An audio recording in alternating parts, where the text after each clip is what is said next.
sadyang kasayahan sa aming bayan. May paradang paparating, Sabay-sabay nang magsayawan. Tuloy na tuloy ang pagdiriwang ng pagkakaisa at kapayapaan. Tuloy na tuloy ang kasiyahan at pagpupulong.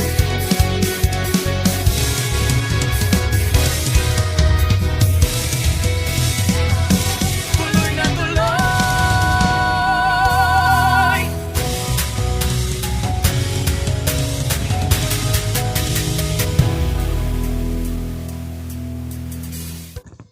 Mayong adlaw, mga pinalangga ang mga taga South Cotabato. Welcome sa Tinalak TV. Ako si Annalise Cabrido, ini ang special edition sang hinunanon sa Kapitolyo. Sa diin naton ay palayag ang preparasyon sa nagahilapit nga Tinalak Festival, ang pinakamadoagon kag pinakamasadya nga selebrasyon sa probinsya sang South Cotabato.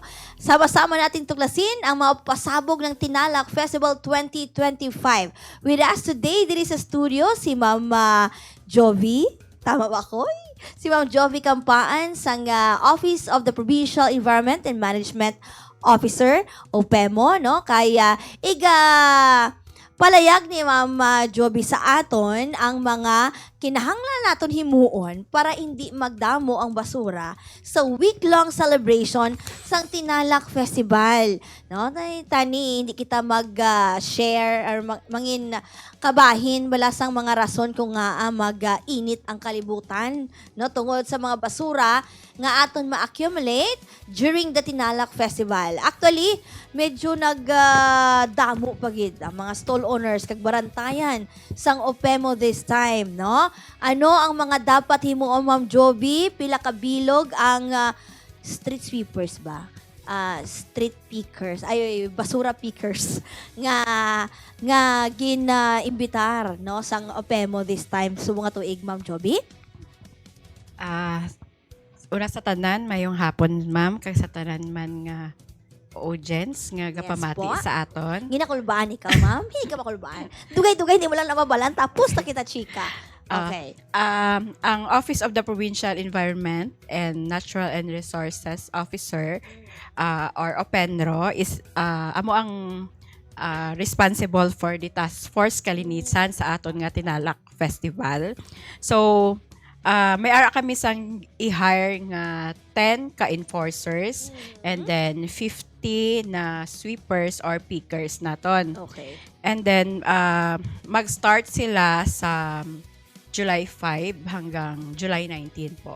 Ayun, medyo madugay-dugay. Medyo Bag-o ang Tinalak Festival, kag after sang Tinalak Festival.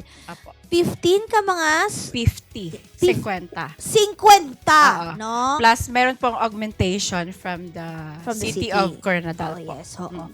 Sa 50 nga na, Ma'am, may ibigati gayon kita nga orientation para sa ila.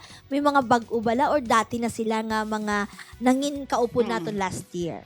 Ang orientation namon paggahiwaton sa July 4.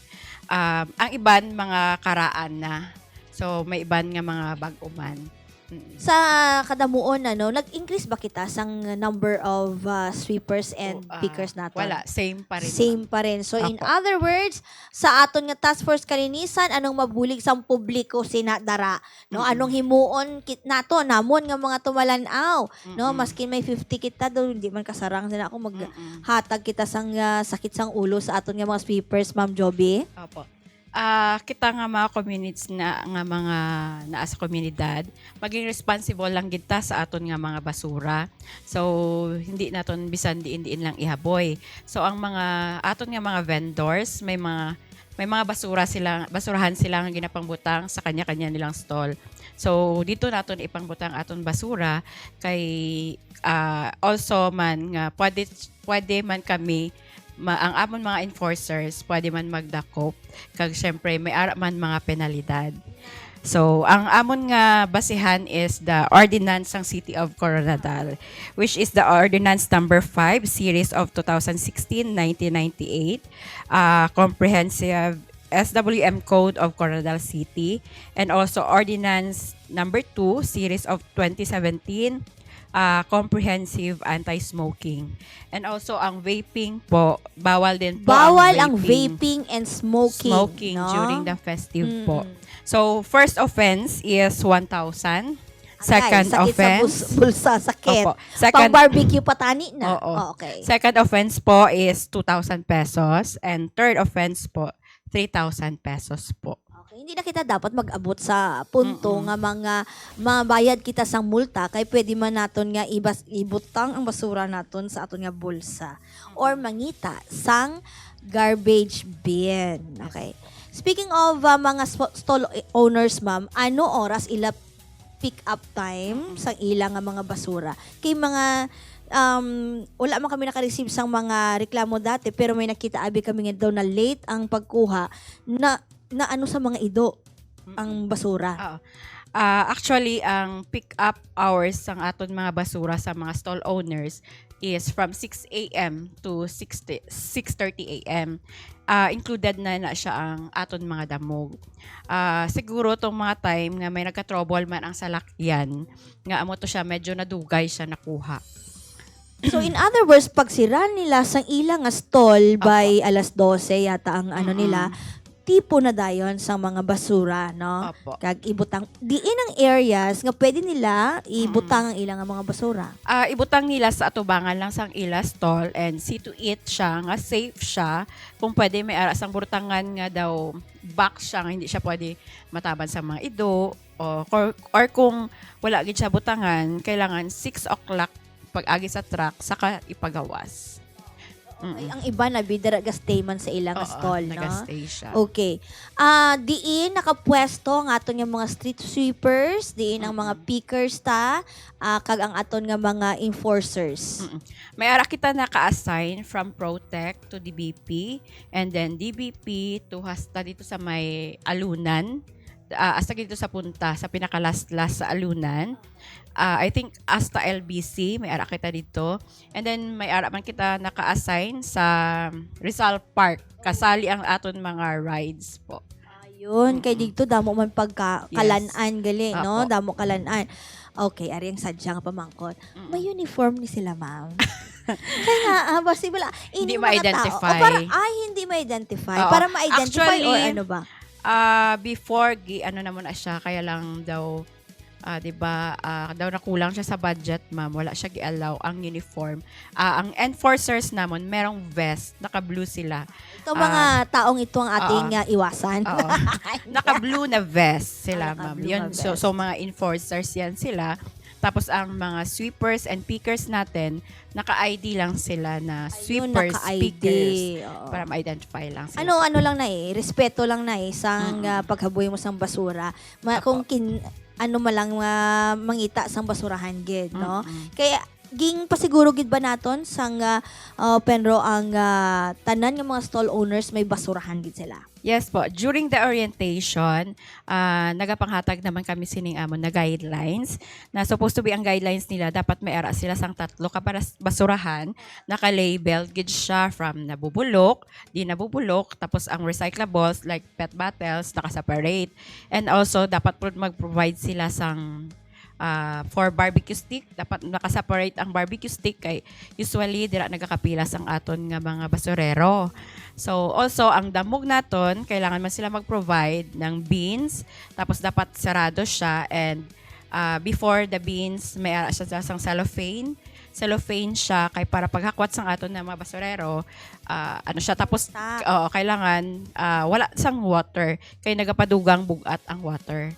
So kailangan nila na kumbaga iulaan na nila ang water bago nila ibutang sa cellophane and then butang sa beans tapos dapat may taklob siya para hindi siya ang mag-amoy.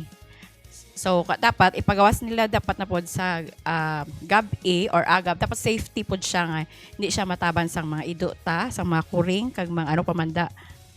So sa aga pag idapi sila mag-collect. Okay. Wala man ba kita may naka-designate na color sang mga basura? Ay, tawag nito, Plastic. garbage bag. Ang garbage bag na gamiton is transparent. para makita gid siya kung ano ang sulod niya. So Hindi hindi tong tong black, black. hindi Okay. tong black. So dapat tong transparent kay para makita to kung nabubulok or di nabubulok. So ang enforcers naton sa aga during the collection sang basura, maglibot man sila and to check kung ang basurahan ba naton kung nakasagol-sagol ba siya. Kung wala siya na segregate, meaning violation siya. So may mag-issue din sila ng citation tickets. Sinang na-mention mo nga citation ticket, amo na tong balayran niya, tong mga 1,000, 200, Opo. kung naghaboy sang basura, I mean nakita sang enforcer nga naghaboy iya ka ang publiko. Yes. Isa po na siya. Kung halimbawa may makita sang amon nga enforcers nga nagaboy siya sang basura, pwede man kami mag-issue sa iya sang ticket. Ang problema na tundera kay syempre 1,000 is bugat kaayos siya sa isa ka tao nga alam naglagaw-lagaw lang ka. So wala ka sang 1,000 nga dala. So paano ta na siya? Kung wala siya Barbecue lang tani ito. so kung wala man siya sang ibayad, kung abaga ang amon nga solution is mag-community service na lang siya. Palimpyuhon ta siya dira sa palibot kay para mabayaran niya to in lieu of 1,000 pesos niya nga penalty. So ano man, kahuyanan o itago ang basura. Di ba? Kung mag-community service ka, tapos ba't na balaan sang bugos yung nga baryo nga nang nga boy kagali ka kendi, to ka supot ka kendi, kundi chismisan ka. Okay, Ma'am Joby, do medyo lapad ang area sang sakop naton. Ang may ara lang sang basurahan ay ang mga bahay kubo ang sa stall, right? Kag sa mga tanan nga stall. May naka-designate ba kita nga basurahan intended for the public? Actually, wala kami nakadesignate kay before may ara kami sang pick-up area. Kumbaga, may tatlo kami ka pick-up area from diri sa Alunan, sa Rizal Park, and then diri pod nga part kag sa Protect. Ang problema namon is lalo na diri sa may part sa Kapitolyo, kumbaga ginasamantala sang iban na kung pumuluyo nga magbutang man sila sang ilab basura during that time. So napag-usapan namon nga tanggalon na lang gid siya kay Mayong wala ginakawat ang basurahan. dati may ginalagay gid kami na balde or parang ganyan oo. gakadula gid siya. So, amo to, nag-decide na lang din kami na wala na lang siya, ang sa harap na lang ng store, sa stall, daanan na lang gid siya ng truck. Okay, yun.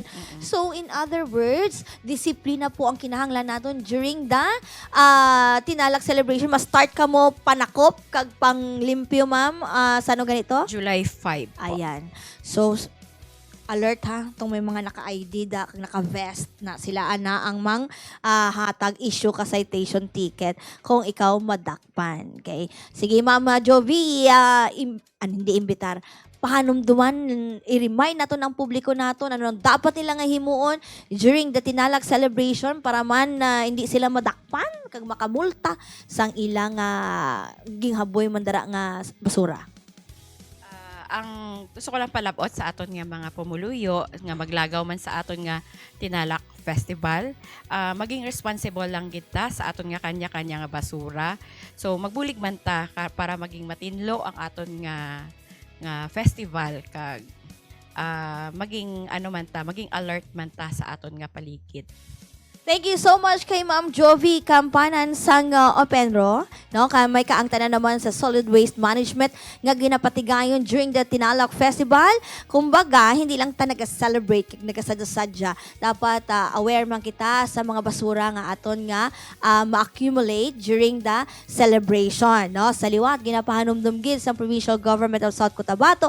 Kung ikaw may ara sang panahon, tanan man kita may panahon nga maglagaw, pero mangin responsable lang gid nga pumuluyo sa probinsya sang South Cotabato ang imo nga basura tagua no or mangita sang basurahan kag i-segregate ibutang sa tama gid nga burutangan ang imo nga basura. Thank you so much kay Ma'am Jovi kag sa Openro kag wala na kita sang oras nga nabilin sa aton nga pagpangalagad. Madamo nga salamat ginaimbitar gid namon kamo tanan sa pag-celebrate no diri sa probinsya sang South Cotabato sa nagahilapit nga Tinalak Festival. Ako na gid lamang si Annalise Cabrido. Madamo nga salamat kag mayong adlaw sa tanan. Tuloy na tuloy ang pagdiriwang ng pagkakaisa at kapayapaan. Tuloy na tuloy ang kasiyahan at pagpupugay sa kasaganahan. Sa bawat taon na tapat sa serbisyo, patuloy na umaangat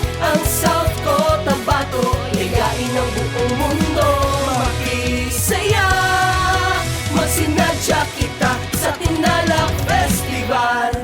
Saludo kami sa iyong pagsisikap. Nakakamangha mga natatangi mong likha. Hindi sumusuko sa hamon ng buhay. Taas noong ipagmalaki ang iyong tagumpay. Tara na, mayroong kakaibang kasiyahang magaganap. Hahatiin mga panaginip at sabay-sabay